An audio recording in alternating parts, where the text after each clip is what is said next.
Mapapagod, pero hindi susuko. Alam mo ba na may dalawang uri ng pagod na pwede mong madama?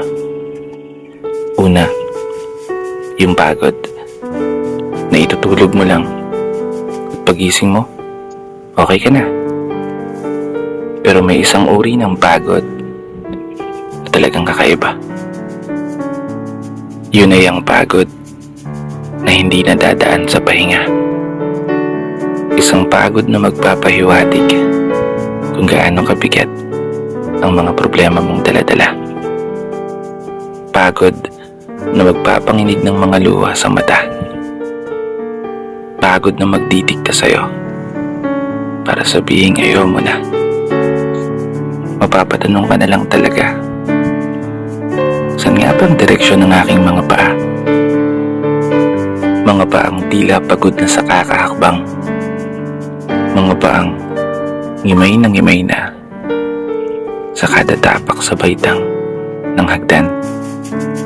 Isang hagdan na magdadala sa akin patungo sa isang palapag na pinapangarap ko. Mapapagod pero hindi susuko. Magpapahinga pero hindi hihinto. Para sa pamilya at para sa pangarap, palaging pipiliin na magpatuloy. Kasi alam mo, kung ang pagod ay kapalit ng magandang kinabukasan, wala kang dahilan para sukuan ng pagod.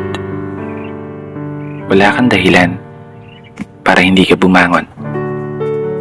Wala kang dahilan para tuluyang magpalamon sa pagod na magbibigay sa iyo ng mga hamon at pagsubok na susukat sa iyong katatagan at kagustuhang makaahon, kagustuhang umasenso at kagustuhang magtagumpay at tuluyang makamtan yung magandang buhay na gusto mong mapasa kamay.